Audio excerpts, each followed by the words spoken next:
प्यारे मित्रों, नमस्कार।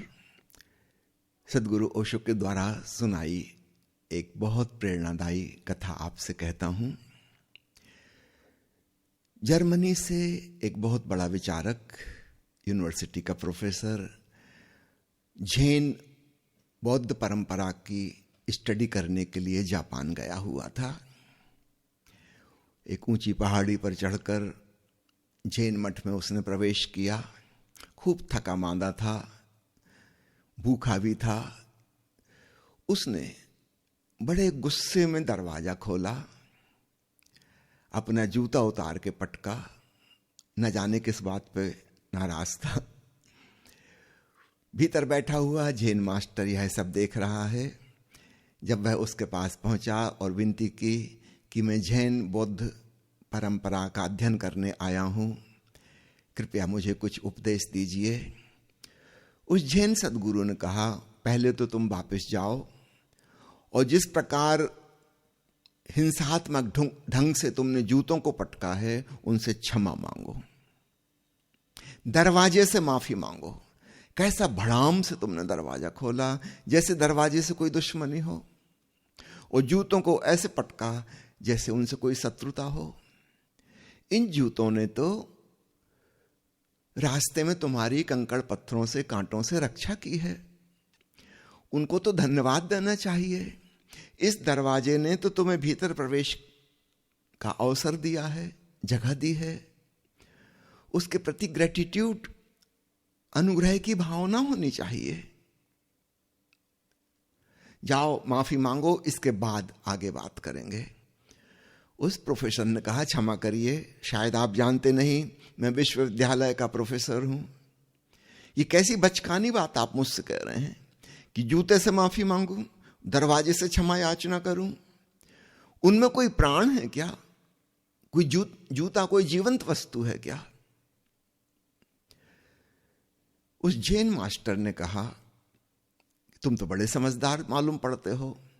यदि तुम जूते से क्षमा नहीं मांग सकते तो जूते पर क्रोधित कैसे हो गए? तब तुम्हारे भीतर सवाल नहीं उठा कि ये कोई जिंदा प्राणी थोड़ी है, ये तो एक मुर्दा वस्तु है। अगर तुम दरवाजे से क्षमा नहीं मांग सकते तो जब तुमने उसको जोर से धक्का दे के खोला था, उसको चोट पहुंचाई थी, तब तुम्हें ये सूझबूझ क्यों पैदा नहीं हुई कि दरवाजा तो एक मुर्दा वस्तु है? उस पर तुमने क्रोध क्यों प्रकट किया? उस प्रोफेसर ने कहा, वास्तव में मुझे दरवाजे पे, जूते पे क्रोध नहीं, लेकिन रास्ते में आते हुए कुछ घटनाएं ऐसी घटी जिसकी वजह से मैं बहुत क्रोध दबाए अपने भीतर आया था, इसलिए जूते पर, दरवाजे पर प्रकट हो गया। क्रोध मेरे भीतर था, उनका कोई दोष नहीं। जैन सदगुरु ने कहा, अगर तुम मुझसे बात करना चाहते हो, मेरे उपदेश ग्रहण करना चाहते हो, तो सबसे पहले मेरी शर्त यही है, अगर तुम इनसे क्षमा याचना नहीं करोगे, जब तुम अकारण उन पर क्रोधित हो सकते हो, कहीं का गुस्सा कहीं निकाल सकते हो, तो फिर क्षमा याचना भी करो। जीवित मानकर क्षमा याचना करो, तो ही मैं आगे तुमसे कोई चर्चा करूंगा, वरना मैं तुम्हारे सवालों का जवाब नहीं दूंगा। उस जर्मन प्रोफेसर को बड़ा अजीब लगा। ये कंडीशन ही हो गई, अगर वो इसको पूरी नहीं करता तो इसका इतनी दूर यात्रा करके आना ये व्यर्थ हो जाएगा। तो मजबूरी में, लाचारी में वो गया। खुद ही भीतर भीतर हंसी आ रही थी कि मैं क्या कर रहा हूं। अपने जूते को उठा के उसने सिर से लगाया, क्षमा याचना की कि मुझसे गलती हो गई, तुम तो मेरे साथी हो, सहयोगी हो, चलने में मुझे इतनी मदद करते हो, मुझे क्षमा करना, मैंने तुम्हें जोर से पटक दिया। उसको भीतर ही भीतर हंसी आ रही थी और एक नए प्रकार का होश और एक नए प्रकार का प्रेम उसकी अंतरात्मा में पैदा हो रहा था। जब उसने दरवाजे से माफी मांगी, हाथ जोड़कर झुक गया, जैसा कि जापान में लोग झुकते हैं, पूरी कमर से झुक जाते हैं, ठीक वैसे ही वो दरवाजे के सम्मुख झुका, प्रेम से दरवाजे पर हाथ फेरा, कहा कि अगर चोट लग गई हो तो मुझे माफ करना, मुझसे गलती हो गई, मैंने कहीं का गुस्सा कहीं पर निकाला, तुमको जोर से धक्का मार दिया। जब वो ऐसा कर रहा था, उसके भीतर एक रूपांतरण, एक ट्रांसफॉर्मेशन महसूस हुआ। वो जो रास्ते में आते हुए किसी पे नाराजगी हो गई थी, तो वो जो लपट जागी थी भीतर, निश्चित रूप से उस लपट में ऊर्जा थी, शक्ति थी, ताकत थी, उष्णता थी, गर्मी थी, बौखलाहट थी, बेचैनी थी, उत्तेजना थी। लेकिन क्षमा याचना करते हुए वही शक्ति अचानक शांति में रूपांतरित हो गई। वो खुद भी हैरान हुआ। पहले तो अपने ऊपर ही हंसी आ रही थी कि मैं कैसा बेवकूफी का काम कर रहा हूं, मेरे देश में किसी को पता चल जाएगा तो लोग कहेंगे तुम पागल हो, कैसे पढ़े लिखे विद्वान प्रोफेसर पीएचडी। लेकिन जब वो लौट के जैन सदगुरु के पास आया, उसकी आंखों में अद्भुत शांति थी और उसने प्रणाम करके सदगुरु से कहा कि आपने गजब कर दिया। ये जो आपने शर्त बंदी कर दी कि मैं ऐसा करूं तभी बात करूंगे, चर्चा होगी आगे, आपने कुछ जादू कर दिया। आपने यहां बैठे बैठे जैसे कोई आशीर्वाद मुझे दे दिया है। मेरे ऊपर कोई बारिश हो गई, मैं बदल गया। मैं वही व्यक्ति नहीं था जो 1 मिनट पहले आया था, मैं कुछ और महसूस कर रहा हूं। निश्चित रूप से ये चमत्कार आपने किया है, मैं आपको धन्यवाद देता हूं। जैन सदगुरु ने कहा, नहीं, मैंने कोई चमत्कार नहीं किया है, यह चमत्कार तुमने स्वयं किया है। तुम्हारे भीतर वो जो आग जल रही थी, बड़ी गर्मी पैदा हो रही थी, वही गर्मी क्षमा याचना करने में, प्रेम पूर्वक जूता और दरवाजे को स्पर्श करने में शांति और प्रीति में रूपांतरित हो गई।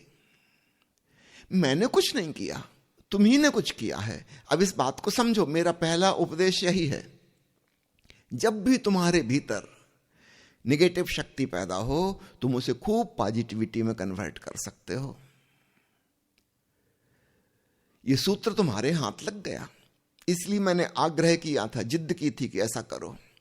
मुझे उम्मीद थी कि तुम ध्यान का सूत्र पकड़ लोगे।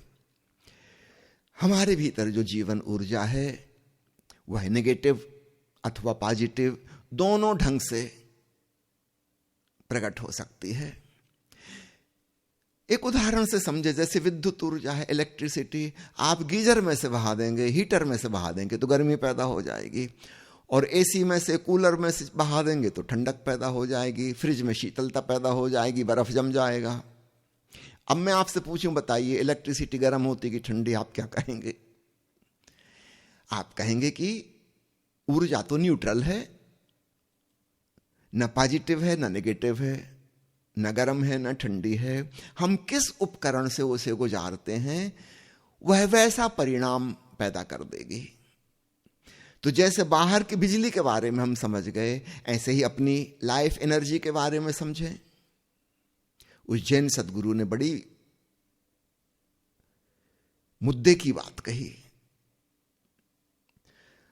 उसने कहा कि अगर क्रोध के उपकरण से वह ऊर्जा गुजरेगी तो तुम्हारे भीतर लपटें पैदा होंगी, तुम खुद जलोगे, भुनोगे, दूसरों का और स्वयं का भी नुकसान करोगे। लेकिन उसी शक्ति को तुम अपने भीतर जो शीतलता पैदा करने वाला हृदय है उससे गुजार दो, तो शांति और प्रीति और आनंद का और उत्सव का जन्म हो जाएगा। सब तुम्हारे हाथ में है और दोनों चीजें तुम्हारे भीतर हैं। वो प्रोफेसर तो बहुत चौंका, क्योंकि प्रायोगिक रूप से घटित हो चुका, ये कोई सिद्धांत की, फिलॉसफी की बात नहीं है। उस जैन फकीर ने कहा, भगवान बुद्ध का पहला सूत्र तुम्हें समझ में आ गया।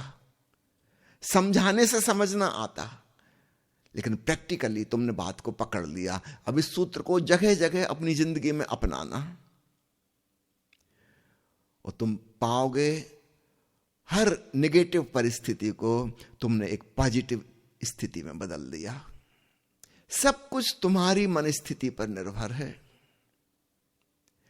परिस्थिति कुछ नहीं कर सकती, अगर तुम्हें सूत्र पकड़ में आ गया कि हर चीज को नेगेटिव से पॉजिटिव में बदल सकते हैं, बात हो गई। देखते हो नदियों में डैम बना लेते हैं पानी को रोक के, और फिर बांध का उपयोग कर लेते हैं, नहरें खोद लेके दूर दूर शहरों में वाटर सप्लाई हो जाती है, खेतों में सिंचाई हो जाती है, जनरेटर चल जाता है, बिजली पैदा हो जाती है। यही नदी जब बाढ़ लेके आती थी, हजारों लोगों की जिंदगी तबाह करती थी, जन धन की बड़ी हानि होती है बाढ़ में। अब पानी रुका हुआ है, बांध बन गया है, पानी वही का वही है, लेकिन अब वो नहरों में जा रहा है, हम जहां भेजना चाह रहे वहां जा रहा है। यही पानी जो तबाही मचाता था बाढ़ के रूप में, अब खेतों में सिंचाई कर रहा है, लाखों लोगों के लिए फसल पैदा कर रहा है।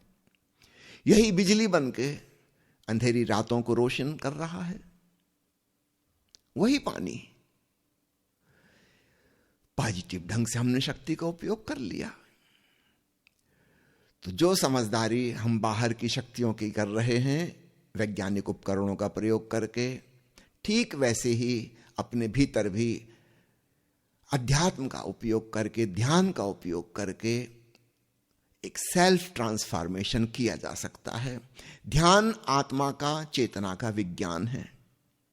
बाहर का विज्ञान तो हम सब जानते हैं, भीतर का भी एक विज्ञान है, उसी का नाम है ध्यान, मेडिटेशन। प्यारे मित्रों, इस छोटे से ध्यान के सूत्र को आप पकड़ लें और अपनी जिंदगी को नरक से स्वर्ग बना लें। धन्यवाद।